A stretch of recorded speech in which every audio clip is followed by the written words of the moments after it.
Thank you so much. That's a little microphone. Oh, okay. So, Judge, you stole my material. This, this food, so, It is? we've been to so many dinners, I couldn't imagine politicians go to so many dinners, but, this is the best food from what I tasted. My wife will tell you that I spill food all over me, so I couldn't eat the fried chicken, and she came over and gave me a take-home box. So when I drive, we've got a long drive home, so I'm gonna change into some clothes, and I'm gonna get that food all over me. But who am I? I am running for, my name is Dr. Rick Chai. I am running for Congressional 6th District to be your representative in Congress. And why in the world would you vote for me? Let me tell you my story. Let me go back. So my father came here from China. He escaped mainland China on a college visa. He came here legally, just as what he described as the communists coming over the hill. And that meant that he saw communism being infiltrated into his towns and into the local counties. And his father was a senator. So when he came over here, Chairman Mao took over. His entire family was imprisoned, and he would never see his father again. Presumably, he was killed.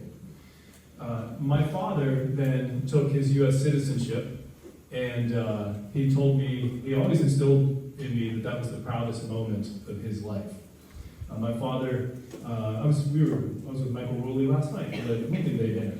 And I said my father met my mother here, Polish-Hungarian woman, and we had fried rice and goulash for dinner. But my father loved the Chinese people.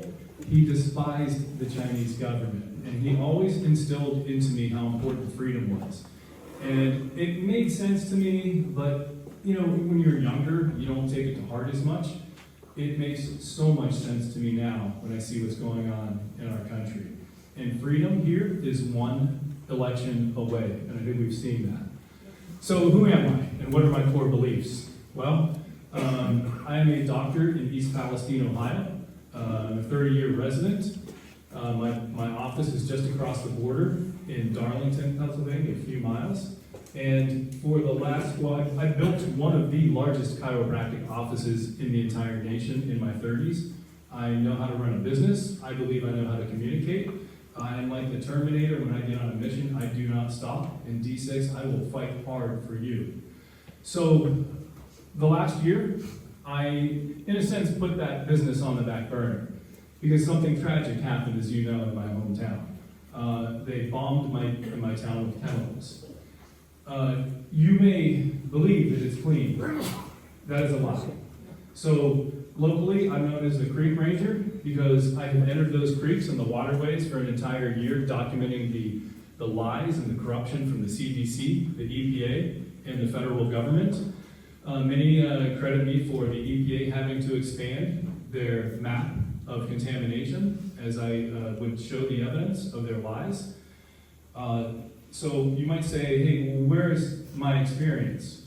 But I didn't have any experience in a chemical disaster, and I've done pretty well there. The CDC told doctors, they discouraged local doctors from testing patients for the chemicals on the train. I defied the CDC's guidelines, and I tested the people of East Palestine, my local residents. And they came up, many of them came up with high levels of the same chemicals that were on the train. One of those families that got very sick all tested positive for benzene and vinyl chloride. The father was just recently diagnosed with a rare form of male breast cancer.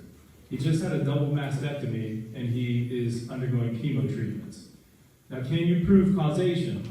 Unfortunately, no. And that's what these companies want. They rely on that. So I had a lot to lose. I think if my parents were alive today, they'd be very proud of me and my net worth. I've done pretty well.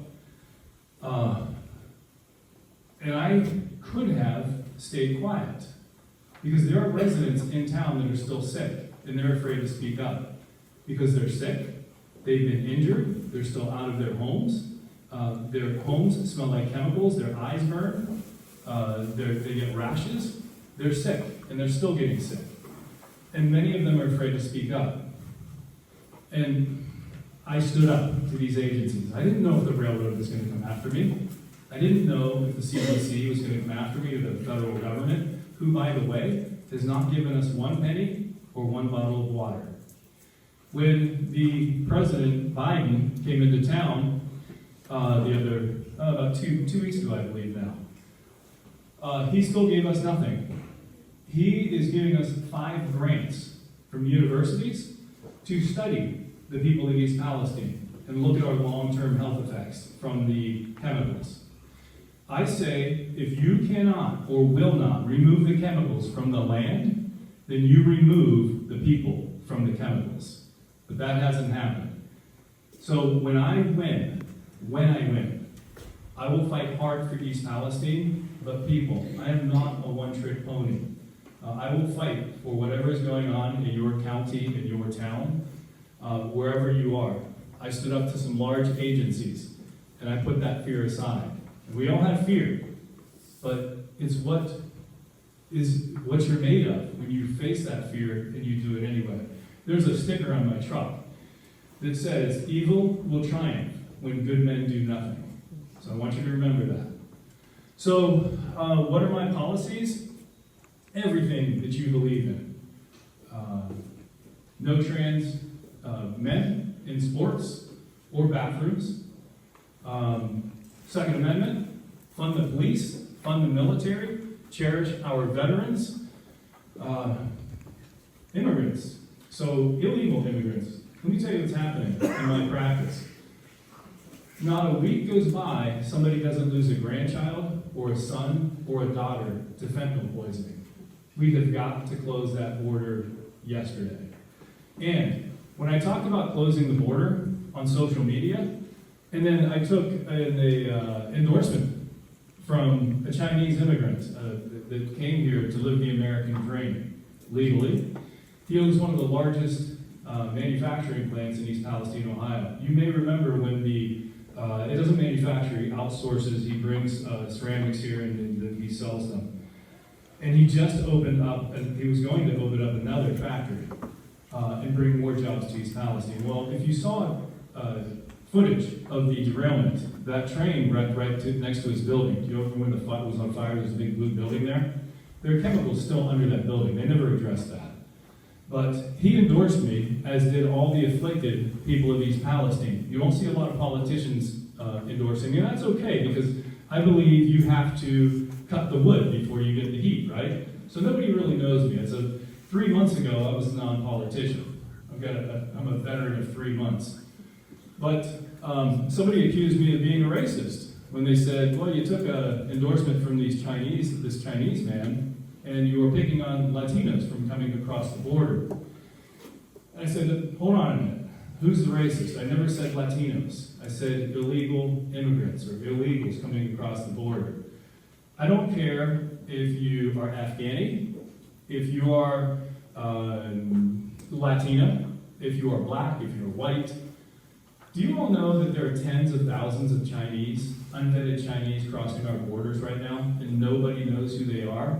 And they're not even staying with the other detainees. They're getting special hotels. So who are these people? I want to close the border, and if you're here illegally, you will leave. We will get you out. So lastly, let me just say that I believe in everything that I believe you believe in. I believe in America's freedom. I believe that we have to honor what a beautiful country this is. And if you come here, you're going to produce and you're going to love the country too. So I ask you, let me end with this. This happened last night. You might be a little confused about the ballot this year, because you'll see myself, Michael Rowley, and Reggie. We're on there twice. And one of those is for when Bill Johnson leaves his seat.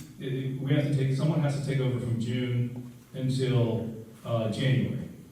And then the second time you're going to be voting for who runs against the Democrat in November. Does that make sense to you? Okay. So a woman brought that ballot up at the Lincoln Day dinner last night. She said, "What does this mean? Why are you guys on the ballot twice?" And I started to explain, it got a little complicated, and I said, you know what, just forget it. Just vote Rick Chai twice, and you're good to go. So, thank you so much for having me. If you elect me, I will fight hard, and I will be here. I will be here, and I love road trips. So thank you so much for having me.